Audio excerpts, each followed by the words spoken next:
रहे हैं city India news channel हक की आवाज। पैराडाइज फंक्शन पैलेस महबूबनगर ज़राई मार्केट कमेटी की हलफ बर्दारी की तकरीब महबूबनगर ज़राई मार्केट के अहाते में कायम स्टेज पर शानदार तरीके से मुनक्किद हुई।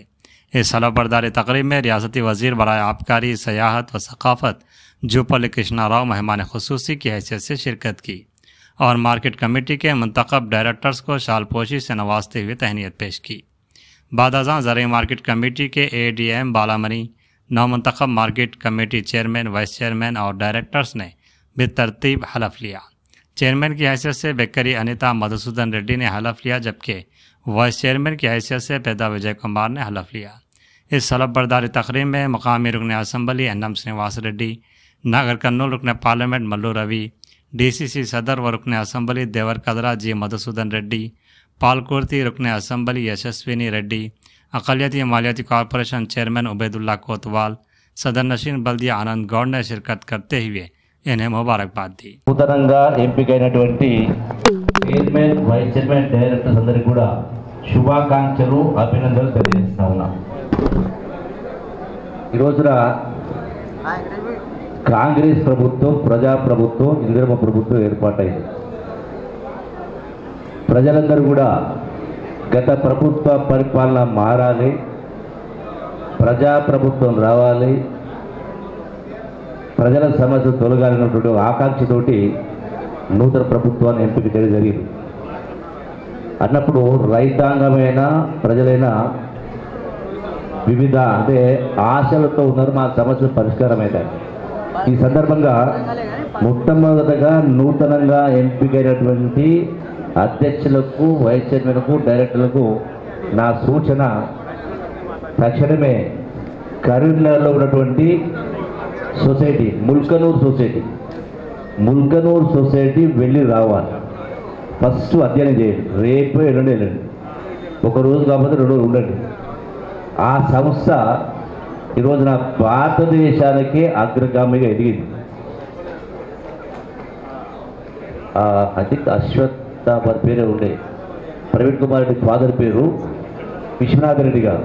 అంటే 40-50 సంవత్సరాల క్రితం ఎప్పుడో ఆ సంస్థ ఏర్పాటు చేస్తే ఆ సంస్థ ఏ స్థాయికి ఎదిగిందంటే రైతుల అన్ని సమస్యలు పరిష్కారం చేసే స్థాయికి ఎదిగింది. అంటే కేవలం మార్కెట్లో ఇప్పుడు జనరల్గా ఏంటంటే మార్కెట్ అంటే వచ్చిన వడ్లను కొనడం, కొనుగోలు చేయడం అంతవరకు పరిమితం ఉంది. అది కాదు, రైతుకు సంబంధించిన అంటే ఆదాయ పెంపొందించుకోవడం కోసం, వాళ్ళ యొక్క సమస్య పరిష్కారం కావడం కోసం అన్నీ కూడా అందులో ఇలా స్పష్టంగా కళ్ళకట్ట కనపడతావు. ఆ కుటుంబంలో ఏదైనా పెళ్ళైనా సొసైటీ అప్పిస్తుంది, ఆ కుటుంబంలో మరణించిన దాన సంస్కారాలు కూడా డబ్బులు ఇస్తుంది, ఆ కుటుంబాలలో, రైతు కుటుంబాలలో పిల్లల చదువులకు కూడా రుణం ఇస్తుంది. రైస్ మిల్స్ ఉన్నాయి, ఆయిల్ మిల్స్ చాలా ఉన్నాయి, వాటి ఉత్పత్తులు కూడా ఉన్నాయి. అంటే ఆ స్థాయికి ఎదిగింది. మరి ఈనాడు ప్రజాప్రభుత్వంలో రేవంత్ రెడ్డి గారి నాయకత్వాన ఇలా నూతనంగా ఎన్నికైతున్నటువంటి ఈ వ్యవసాయ మార్కెట్ కమిటీలు ఆ దిశగా ఆలోచన చేయాలి, ఆ దిశగా అడుగుపడాలా, రైతు సమస్య పరిష్కారం కావాలి. రెండవది, రైతులు మనం చూస్తూ ఉన్నాం, మార్కెట్లో వడ్లు కొనుగోలుకు వస్తే దండకు కొడుతూ ఉన్నాం. ఒక సామెత ఉంది, దండన కొంత, ధరణ కొంత, పాసంగముల కొంత, పాచాంగ కొంత అని వివిధ రకాల నష్టం చేస్తూ ఉంటారు. అట్లాగే ఇలా కొనుగోలుదారులు కూడా ఎదురుతారు, జనరల్గా 5%, 10% తరుగు తీస్తూ ఉంటారు. సో దీనిపైన కూడా శ్రద్ధ పెట్టాలా. ఎక్కడ కూడా ఈ ప్రభుత్వంలో శబాష్ అని, ఈ ప్రభుత్వ పరిపాలన గొప్పగా ఉండేటువంటి పేరు తెచ్చే విధంగా ఈ మార్కెట్ కమిటీ ఎదగాలని, మీకు మంచి పేరు తెచ్చుకోవాలని చెప్పి నేను అభినందిస్తూ, రెండవది, ఈ రోజున చూస్తూ ఉన్న పత్రికల్లో, టీవీలలో ప్రజలకు ఏంటంటే అసలు ఏది నిజమో ఏది అబద్ధమో తెలియని పద్ధతిలో ప్రచారం జరుగుతూ ఉంది. వాస్తవాలు కింద మీరంతా చూస్తూ ఉన్నది. ఈ ప్రభుత్వం వచ్చి 9 మాసాలే. మరి 9 మాసాలనే అసలు ప్రభుత్వం వచ్చిన 4 రోజులకే ఈ విమర్శలు మొదలైనవి. ఎక్కడ పోయా ఇంకా రుణమాఫీ కాలేదు, మీరు చెప్పిన 6 గ్యారెంటీలు అమలు కాలేదు అనే పద్ధతిలో విమర్శలు గుప్పిస్తూ ఉన్నారు. అంటే ఈ ప్రభుత్వం ఏదో తప్పు చేసినట్టుగా, వాళ్ళు గొప్ప పరిపాలన చేస్తే మేము నాశనం చేసినట్టుగా మాట్లాడుతున్నాం. మనందరం కూడా ఈ రోజున ప్రజలను చైతన్యం చేయాల్సిన అవసరం ఉంది. ఒకసారి జ్ఞాపకం చేయాలి. ఈ ప్రభుత్వం వచ్చిన సందర్భంగా మన ముఖ్యమంత్రి రేవంత్ రెడ్డి గారు మాట్లాడుతూ ఉంటారు, 6 అడుగులైనా బంగారు పల్లెల్లో అధికారాన్ని అప్పచెప్పినని మాట్లాడింది. ఏముందయా బంగారు పల్లెలు పెట్టి చూస్తే మరి 7,80,000 కోట్ల అప్పు. ఇలా నెలకు ఈ ప్రభుత్వం రాష్ట్ర ఖజానా నుంచి అప్పు చేసి నెలకు 5,000 కోట్ల రూపాయలు వడ్డీ కడతా ఉన్నాం. అంటే గత కేసీఆర్ గొప్ప పరిపాలనలో చేసినటువంటి అప్పుకు ఈ 9 మాసాల్లో సుమారుగా 45,000 కోట్ల అప్పు తెచ్చి ఆ కంతులకు వడ్డీ కట్టాలి సరిపోయింది. మరి రాష్ట్రంలో హైదరాబాదు గొప్ప ఆదాయ వనరు. గడిచిన 10 సంవత్సరాలు సుమారుగా 18 లక్షల కోట్ల ఆదాయం వచ్చింది. మళ్ళీ 8 లక్షల కోట్ల అప్పు.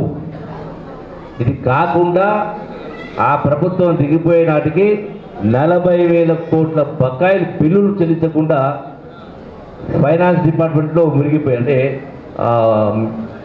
బకాయిలు చెల్లించిన 40,000 కోట్ల బకాయిలు ఉన్నాయి. అంటే ఇన్ని ఉన్నా కూడా మళ్ళీ చేసిండ్రు తెలియాలి. కాబట్టి ఆ ప్రభుత్వం అంటే 2023 సెప్టెంబర్ అక్టోబర్ అంటే ఎన్నికల కంటే ఒక నెల ముందు రైతు బంధు, ఆనాటి పేరు రైతు బంధు చెల్లించడానికి హైదరాబాద్లో ఉన్న అక్షయ పాత్ర లాంటి రింగ్ రోడ్డు అమ్మేసింది 7,000 కోట్లు 35 సంవత్సరాలు. అంటే సంవత్సరానికి సుమారుగా 1,000 కోట్ల ఆదాయం వచ్చేటు. 35 సంవత్సరాలు అంటే 35,000 కోట్లని కేవలం 7,000 కోట్లు అమ్మేసి. అది ఎంత గొప్ప పరిపాలన ఉంది. అయినా కూడా ఈనాడు ఈ ప్రభుత్వం సోనియా గాంధీ నాయకత్వాన, మల్లికార్జున ఖర్గే నాయకత్వాన, రాహుల్ గాంధీ నాయకత్వాన ఇన్ని ఇబ్బందులున్నా, ఇన్ని కష్టాలున్నా కూడా చెప్పిన మాట నిలబెట్టుకోవాలని ఇలా ఒక్కొక్కటి 6 గ్యారెంటీలు ఒక్కొక్కటి అమలు చేసుకుంటూ రావడం జరిగింది. ఇప్పటికే చెప్పినటువంటివి అది ఆర్టీసీ ఫ్రీ బస్ అయినా, అట్లాగే గ్యాస్ సిలిండర్ అయినా, 200 యూనిట్ల కరెంట్ అయినా, అట్లాగే అది ఆరోగ్యశ్రీకి సంబంధించి 5 లక్షల రూపాయలు 10 లక్షలు పెంచడమైనా, రుణమాఫీ 30,000 కోట్లు అంచనా వేయడం జరిగింది. అందులో స్పష్టంగా చెప్పడం జరిగింది, జీవోలో స్పష్టంగా ఉంది. క్యాబినెట్ నిర్ణయం ప్రకారమే, ఎన్నికల మేరకు చెప్పిన ప్రకారమే 2 లక్షల రూపాయల లోపు ఉన్నటువంటి వాళ్లకు మాఫీ చేస్తామని చెప్పింది. అంతవరకు మాఫీ చేయడం జరిగింది. 2 లక్షల కంటే ఎక్కువ ఉన్న వాళ్లకు ఆ అదనంగా ఉన్నట్టు చెల్లిస్తే అది కూడా చెల్లిస్తామని చెప్పడం జరిగింది. మరి అయినా కూడా గగ్గోలు పెడతా ఉన్నారు. ఈ రోజున ఒక్కొక్కటిగా సమస్యలు పరిష్కరించి ఉద్యోగాల్లో కూడా పెండింగ్ ఉన్నటువంటి ఉద్యోగాలు ఒక్కొక్కటిగా అవి కూడా అమలు చేసుకుంటూ వచ్చే కార్యక్రమం చేస్తూ ఉంటారు. కాబట్టి ఇలా ప్రజలలో కొన్ని పత్రికలు, ఒక పార్టీ కరపత్రిక ఇష్టం వచ్చే రాస్తూ ఉంటారు. ప్రజలు అదే నిజంగా నమ్మే అవకాశం ఉంటుంది. కాబట్టి వాస్తవాన్ని కూడా అందరం కూడా పార్టీ శ్రేణులందరూ కూడా గ్రామీణ స్థాయికి ప్రతి దగ్గర చర్చ జరగాలి. ప్రతి దగ్గర కూడా రైతాంగమైనా ఇతర వర్గాలైనా ఎక్కడైనా ఈ చర్చ జరగాలి. వాస్తవాలు ప్రజలకు పోవాలి. ఎందుకంటే అడ్డగోలు తప్ప ఇది గత ప్రభుత్వం. ఇలా ఆ party fund, TRS party fund తెలిసి సబ్జెక్టు కరెక్షన్ 1,000 కోట్ల పైన, 1,000-1,500 కోట్లు ఉన్నట్టుంది. టీఆర్ఎస్ పార్టీ ఫండ్ అధికారికంగా టీఆర్ఎస్ పార్టీ ఫండు సుమారుగా మరి 14,000 కోట్లు ఉంది. ఎక్కడికి వచ్చినాయి డబ్బులు? ఏం కష్టం చేసి వచ్చినాయి? ఎవరిచ్చిన చందాలు? ఎందుకు ఇస్తారు? మరి 60 సంవత్సరాలు, ఆల్మోస్ట్ 100 సంవత్సరాల కాంగ్రెస్ పార్టీ ఇది నాటి బిల్డింగ్ లేదు, ఒక గాంధీభవన్ మాత్రం ఉంది, అది కూడా కిరాయి. అంటే ఇంత దోపిడీ చేసి మళ్ళీ తగుదనం అంటూ ఈ రోజున ఉల్టా చోరు కోతువాళ్ళు కట్టారట్టుగా ఇలా టీఆర్ఎస్ నాయకులు కావచ్చు, బీజేపీ నాయకులు కావచ్చు, ఇష్టారాజ్యంగా మాట్లాడుతూ ప్రజలు తప్పుకొట్టే ప్రయత్నం చేస్తూ ఉన్నారు. కాబట్టి తిప్పి కొట్టాల్సిన అవసరం ఉంది. రాబోయేటువంటి స్థానిక సంస్థ ఎన్నికలు అందరూ కూడా ఈ పదవులు ఈనాడు మేము మంత్రి అయినా ఇక్కడ వాళ్ళు ఎమ్మెల్యేనా ఇతర పదవులైనా మీరందరూ ఇస్తే మాకు పదవులు వచ్చినాయి. ఇప్పుడు మా బాధ్యత మీ అందరికి కూడా పదవులు రావాలి. సర్పంచ్ కావచ్చు, ఎంపీటీస్ కావచ్చు, ఎంపీపీ కావచ్చు, జడ్పీసీ కావచ్చు, రావాలి. మీరు రావాలంటే మంత్రాలు చెబితే రావు. ఖచ్చితంగా ఈ ప్రభుత్వం యొక్క ప్రతిష్ట పెంచినప్పుడు, పార్టీ పెంచినప్పుడు, పారదర్శకంగా పరిపాలన చేసినప్పుడు, ఎక్కడ కూడా విమర్శలకు అవకాశం ఇవ్వకుండా పనిచేసినప్పుడు అది సాధ్యమవుతుంది. కాబట్టి మరొకసారి మీ అందరికీ కూడా విజ్ఞప్తి చేస్తూ ఈనాడు మరొకసారి ఒక నూతనంగా ఎన్నికటువంటి మార్కెట్ కమిటీ చైర్మన్ను కమిటీను అభినందిస్తూ ఈ అవకాశం ఇచ్చినటువంటి మీ అందరికీ కూడా హృదయపూర్వక నమస్కారం తెలియజేస్తూ కృతజ్ఞతలు తెలియజేస్తున్నాను.